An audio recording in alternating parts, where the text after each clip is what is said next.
Chapter 18. She called Mac. "I was only gone for a couple hours to work in your mom's garden," she cried out. "Now what am I supposed to do?" "I guess the answer to that is, stay home," he said quietly.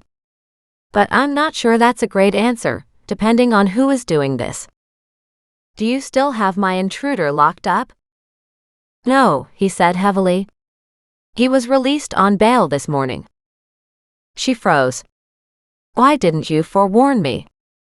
"I didn't know until just a few moments ago." "So you guys let go the one guy we caught breaking into my house," she yelled. "Why?" "I didn't, but yes, the prosecutor said to release him," he said.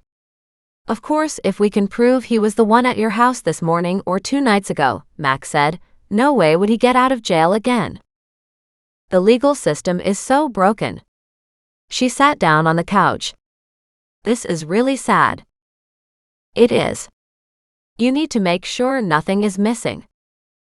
Once again, she gave a half-hysterical laugh. "Remember what this place looks like?" "I know," he said. "Look. I'll see if we can get you a basic security system set up temporarily. I know you can't afford to get a proper system, but this is getting serious. Let me talk to my boss and I'll get back to you." She still shook with outrage, not fear, which she thought was amazing, but also felt such anguish that somebody would try to take what could be a life preserver from her. She headed into the kitchen and put on a pot of coffee. She didn't need a caffeine high by any means, but it would be a soothing comfort drink. As she'd worked hard all morning, she also needed food. The coffee finished dripping, and she poured herself a cup. With a peanut butter sandwich, she sat down at the kitchen table and tried to eat slowly. But she was too hungry. When the sandwich disappeared in a few bites, she got up and made herself a second one. She could understand why people were addicted to them. Although, if it was all she had to eat, she'd get sick of them eventually. When the phone rang, she was grateful to see it was Mac. "I'll be over later this afternoon," he said, "with some security equipment. We'll set it up at the front and the back doors, and we'll ensure every camera is directed toward the antiques.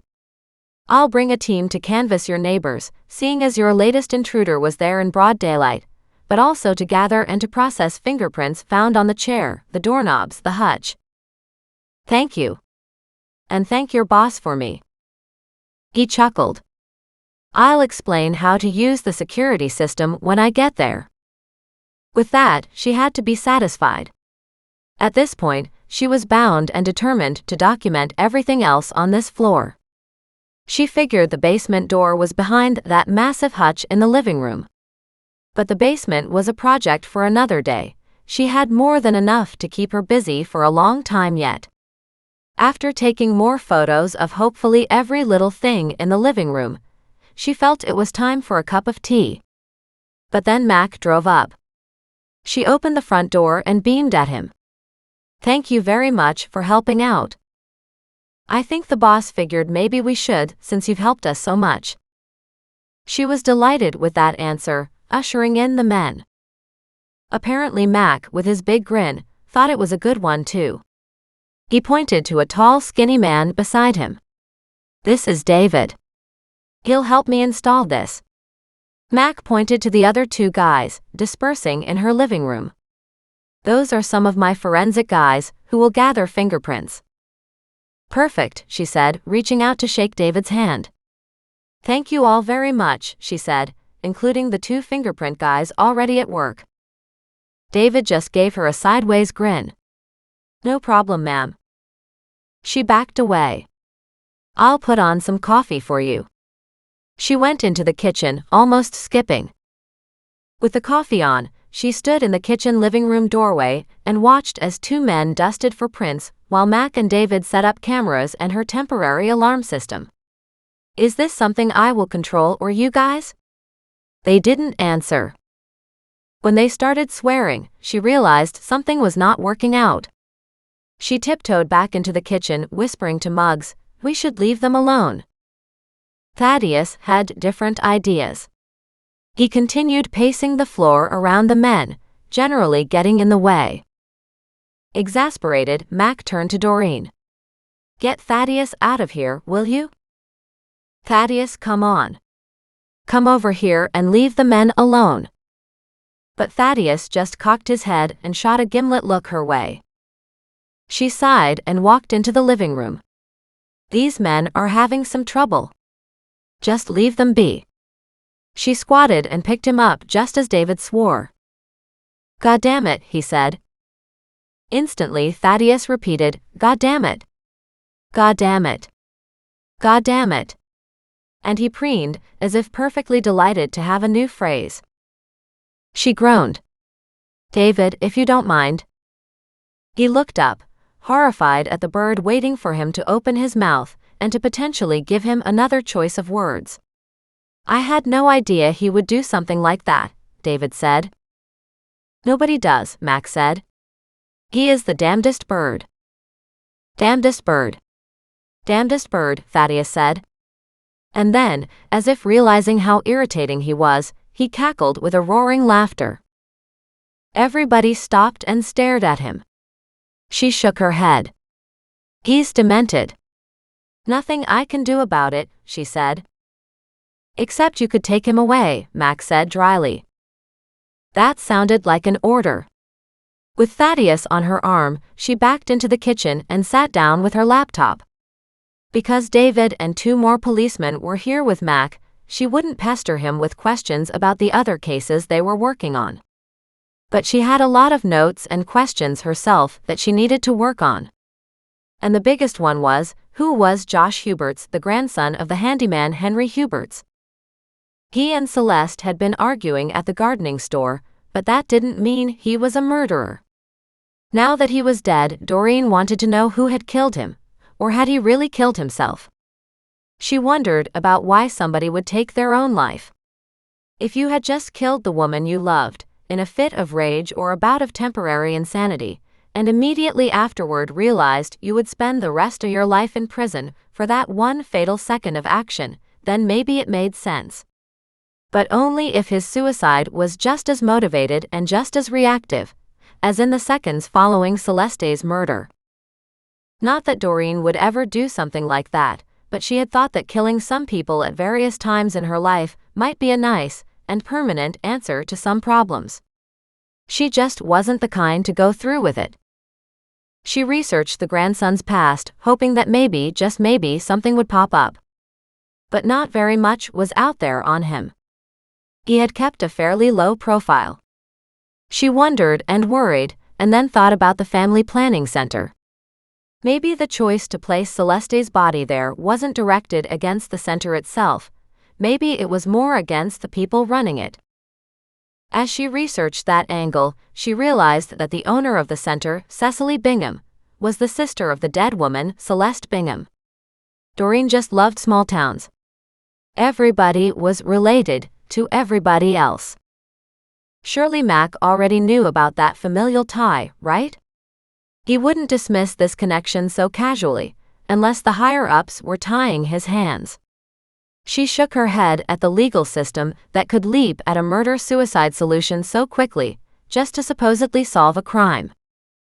Delighted with that tidbit, she brought forward her notes and added these to her collection.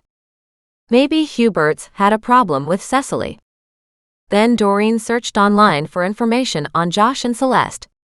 But nothing came up, just hints and innuendos from social media about their relationship problems, and the occasional online article regarding abortion.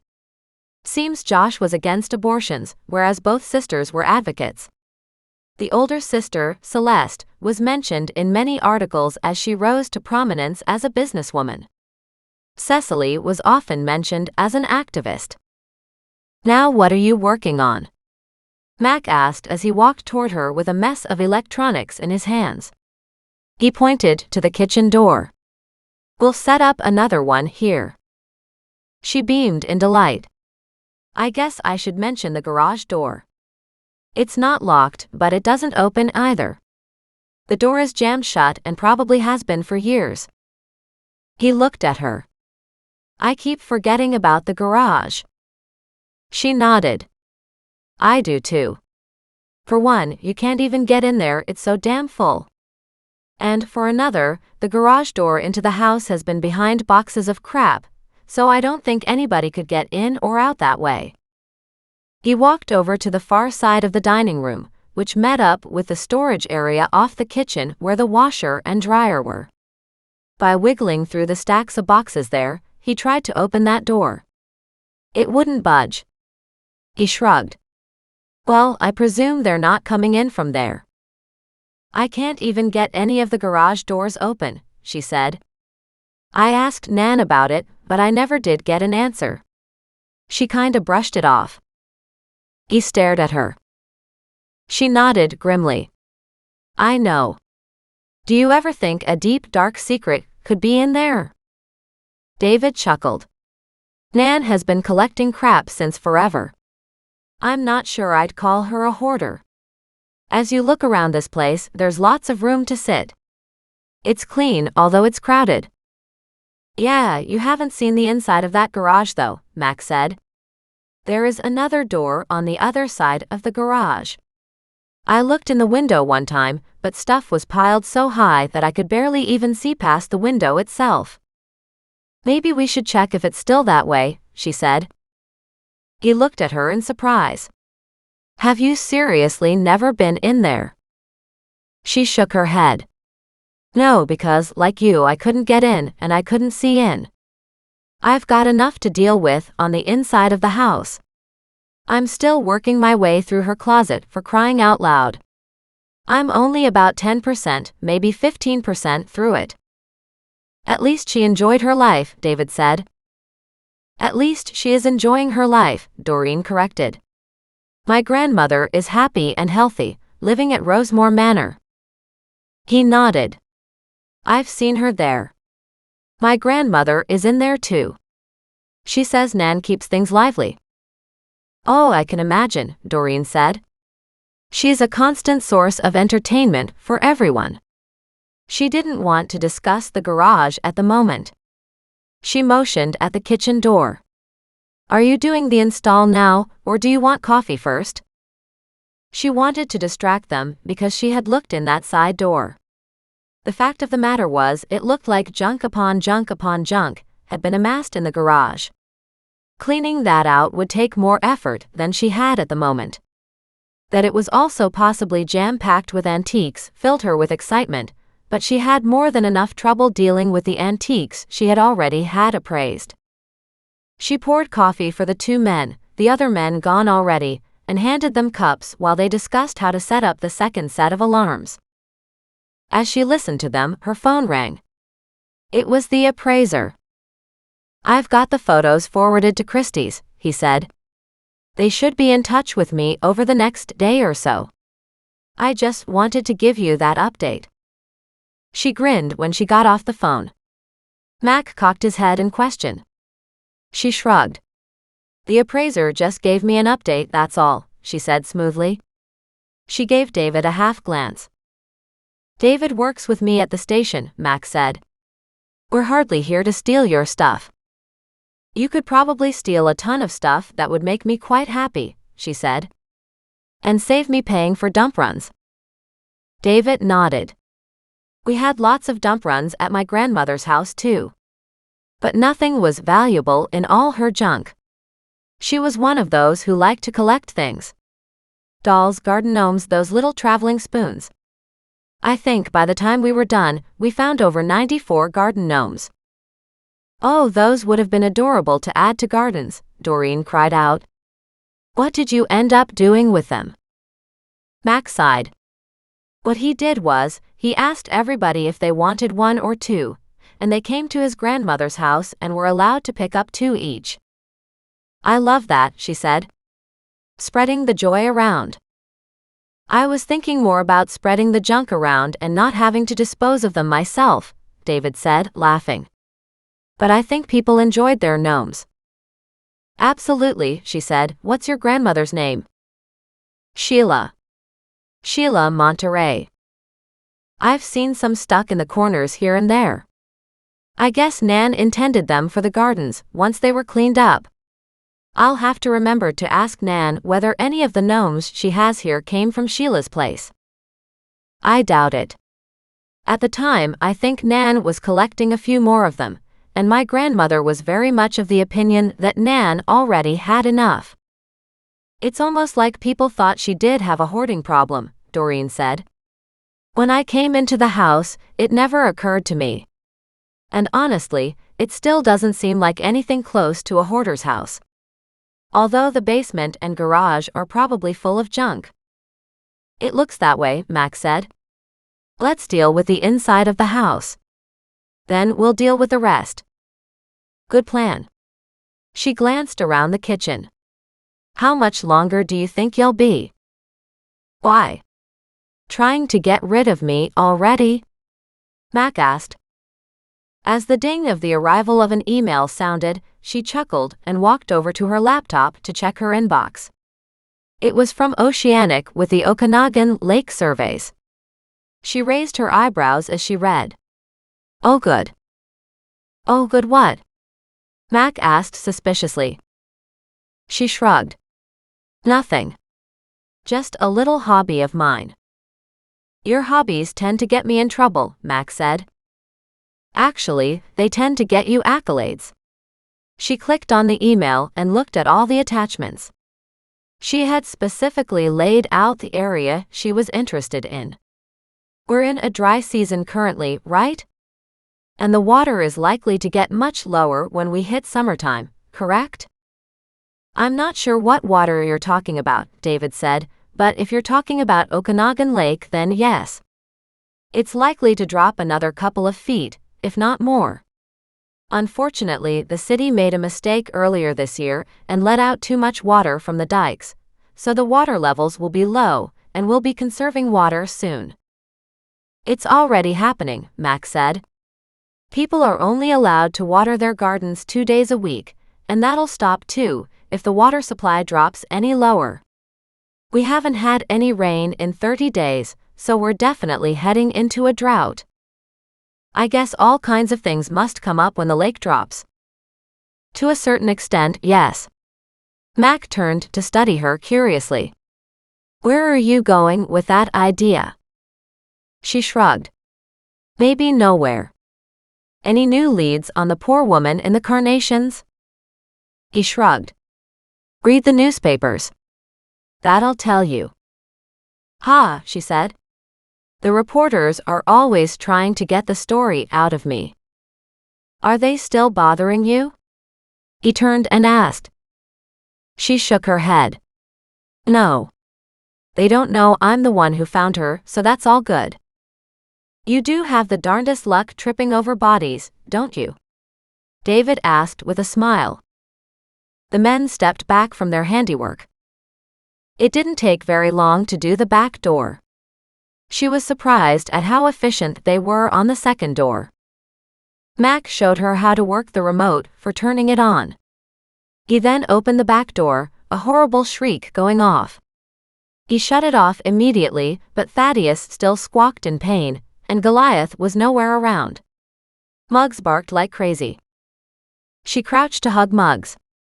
Hey, buddy. I'm sorry about that. Yeah, that'll wake up all of you, David said. It's kind of a rough system. It's not for long term, Max said. It would be better to get a proper system in here, and to arm the windows as well. She hadn't even thought of the windows. She looked at the big window in the living room, then glanced at Mac. He shook his head. I highly doubt they'll come in that way. There's no way to do it quietly. She nodded. This should hopefully do what I need done for the next few days anyway. He turned as he looked at his watch. On that note, we have to leave. The two men packed up their tools, and before she had a chance to say thank you, they were gone. She stood on the front porch and watched as they drove away. They presumably had other police work to do, and this was just a timeout in their day. Since they'd been here for well over an hour, they were probably well past being late for other work. She hadn't had a chance to ask Mac any case-related questions. She groaned and headed back to her laptop. She studied the map the company had sent her of the entrance to Mission Creek, then all the accompanying images. She didn't have a program that would let her look at them close enough, leaving her wondering if anybody did. It was fascinating to consider. She studied where the mouth of the creek became more of a river, where it widened and changed color, darkening as it deepened. She had only been down there once, maybe twice. The path along the creek did go all the way to the end though. Maybe she should take a long walk and sort it out. How far was it? And then she realized it was less than a mile. Determinedly she picked up her coffee mug, filled it, and called Muggs to her.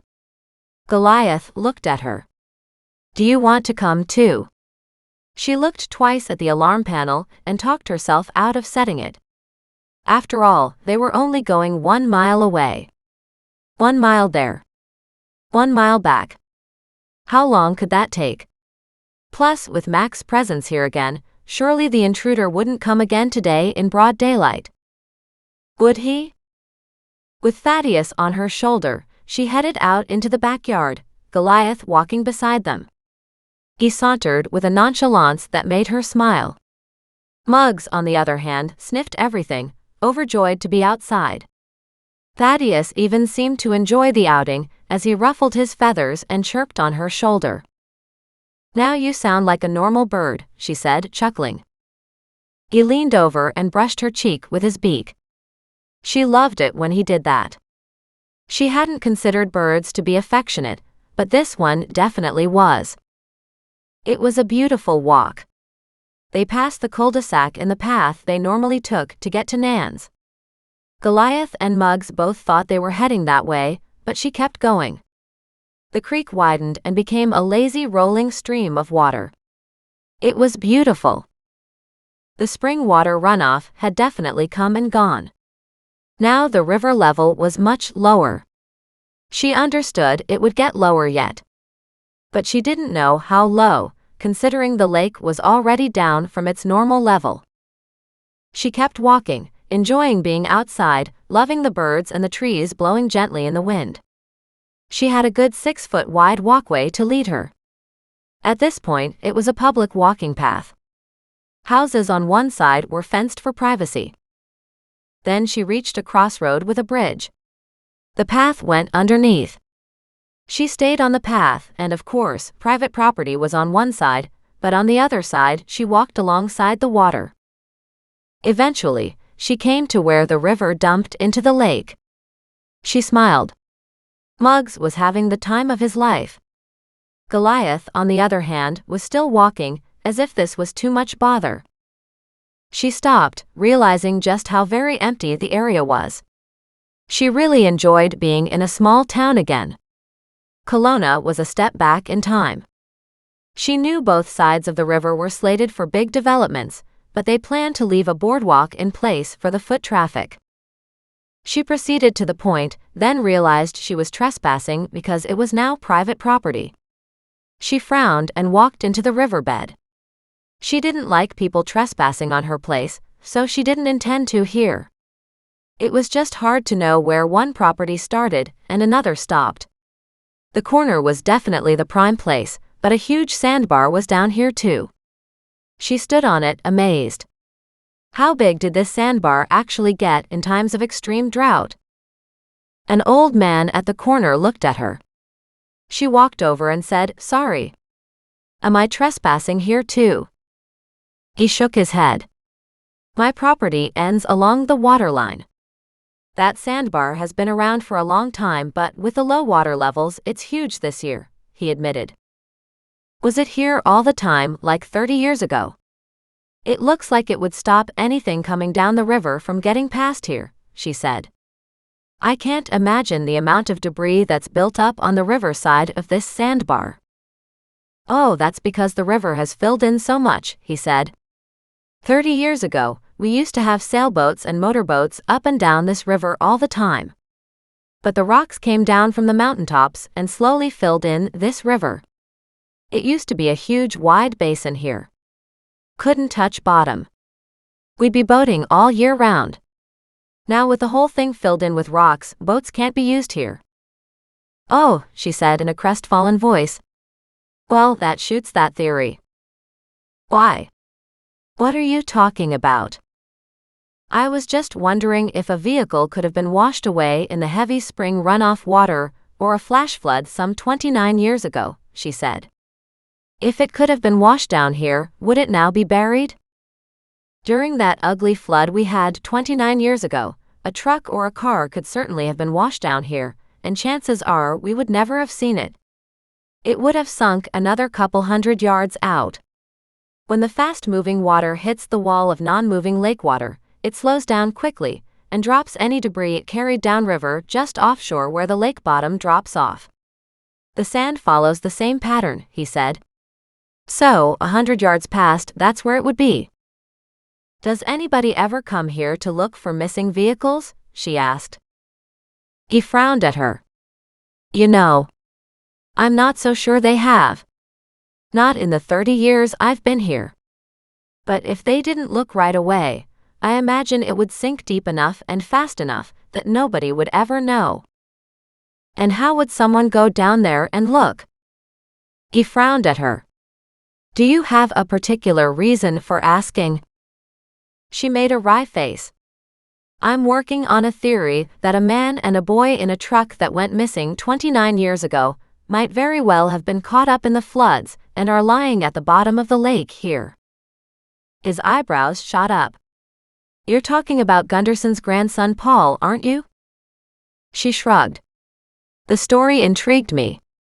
It's very unusual for a boy and a man, as well as the truck, to never pop up again. There are chop shops that could have easily changed the color of the truck, cut it up into parts, and sold them on the black market. And you could disappear if you just drive halfway across the country, or even across the border. But it was also the year of the heavy flooding. What if that handyman wasn't a killer or a pedophile? He didn't have a criminal history, so what if he just helped the boy get home, and he made the decision to cross a bridge when it went out, or when the floods came over it, and they got washed down here? The man stopped for a moment, then he said, You know what? I've never thought of that. Apparently it was pretty rough there for a while. The flooding went on for days. My point exactly, she said. I gather the river gets the highest at about 2 o'clock in the morning, but it doesn't make sense that the little boy would have been out at that hour. Sure. But logjams are a fact of life on a river. We clean up a lot of the fallen debris during the year, but we can't get it all, and the logs can collect, then break free at any time and come down in a massive torrent of debris, he said. If that truck got caught up in something like that, it'll be out there. He pointed to the lake beyond. The question is, how far beyond, and how could we possibly know? She nodded, looking to where he pointed. Well, now that you got me thinking about it, the man said, I'm a scuba diver myself, but I've got bad lungs now too. But I do belong to a club. I could mention it to them and see if anybody's interested in going down for a practice run, or maybe just a fun diving outing. Not much fun though, she said with a sad smile. No, but it's a mystery and I love those. He grinned at her. And I guess that means you must be Doreen. She wrinkled her face up at him. How did you know that? He chuckled. You've found enough dead people already to make a name for yourself. He motioned at the wide expanse of lake in front of them. If you think the truck might be out there, then I think we should consider looking for it. He stopped and looked at her. Have you talked to the police about it? She shook her head. Not really. I know it's a cold case because Mac mentioned it to me. But honestly, the reason I thought of it is because the license plate from that truck the little boy was said to be in when he went missing just unearthed in the back of my garden, or Nan's garden, and it borders the creek. So, if the truck got caught up at my end, and the license plate ended up torn off with such force, then I imagine that truck would have gone for a header down here and didn't have any hope of being stopped. Wow. That would make so much sense because we had that massive logjam come down. In all these years everybody thought he took off with that little boy, and now He shook his head and stared back out at the lake.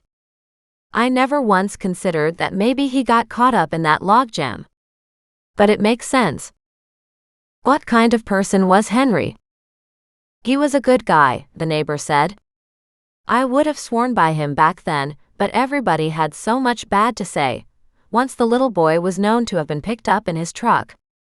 I guess I got caught up in public opinion, and I never did know what to think about it. I think that's the worst, she said sadly. Everybody has an opinion when things go wrong, but often they don't know the truth. True, but once everybody knew he'd picked up the little boy, all the negative gossip started. Exactly, and all without proof, she said. And how sad is that? This is just my running theory. I did contact the company that did some imaging of this area to see if they had pictures that would show a truck or something down there. But I can't see the images close enough on my monitor. He looked at her with respect. Wow. That's a really smart thing to do. What you need is a tech company with that kind of capability. I don't know anyone in that field, she said. I'm new in town, so I really don't know the local companies. He snapped his fingers several times and said, But you know something? I do. My son works for an IT company. And my nephew works in the video gaming industry, and graphics are definitely something they do. But this would require looking through photographs, maybe getting satellite images, even something more intense to see what is down there.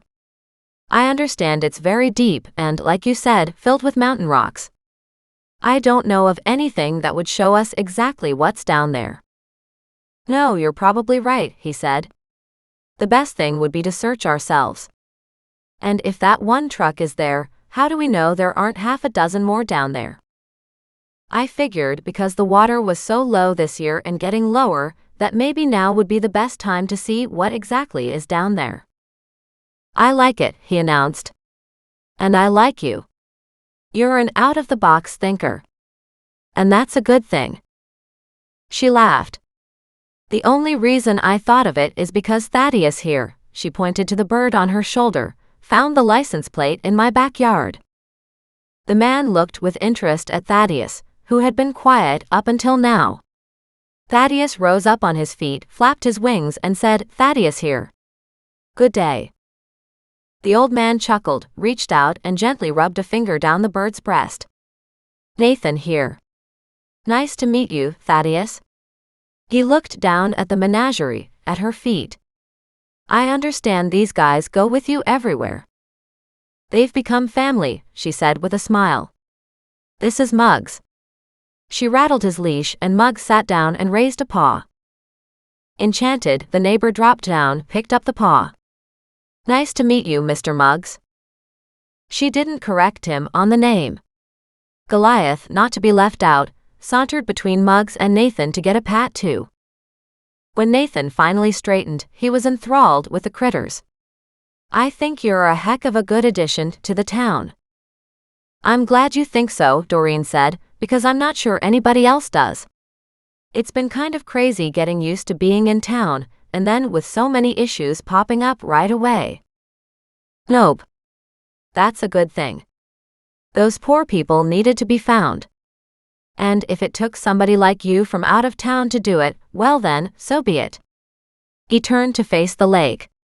Now I'm really intrigued. Do you have any contact information? I'll make some phone calls and see what I might find out. He pulled a pair of glasses from his shirt pocket and a little piece of paper. In her purse, she found a pen. She wrote down her name and phone number and handed it to him. I'm Nathan Tresswell, he said with a smile. She nodded. If you find out anything, let me know. At that, she turned to walk home but pivoted and said, Nice meeting you. He was already walking with purpose toward his house. He reached up a hand and waved at her in goodbye. She sauntered back home, feeling a warm glow around her heart. It was a nice one-on-one, even if only one neighbor appreciated the fact that Doreen had brought a new perspective to town. Because the more she thought about it, the more she really warmed to the idea that poor Henry Huberts hadn't kidnapped the little boy at all. He'd been doing a neighborly thing to help Paul, and instead they both had died in a terrible accident. And, as even Nathan had said, there'd been a huge log pileup in the river above her place. And one bridge had collapsed during that flood season. If the truck had been caught up in either event, it would have had a terrible outcome. Back then, the bridges were small wooden constructions. They had to be replaced over the years. Even the one closest to her was new, as in 3 years old. And the wooden one before that was an improvement on the one that had been there 30 years ago. So in a way, her theory made a sad, grievous type of sense.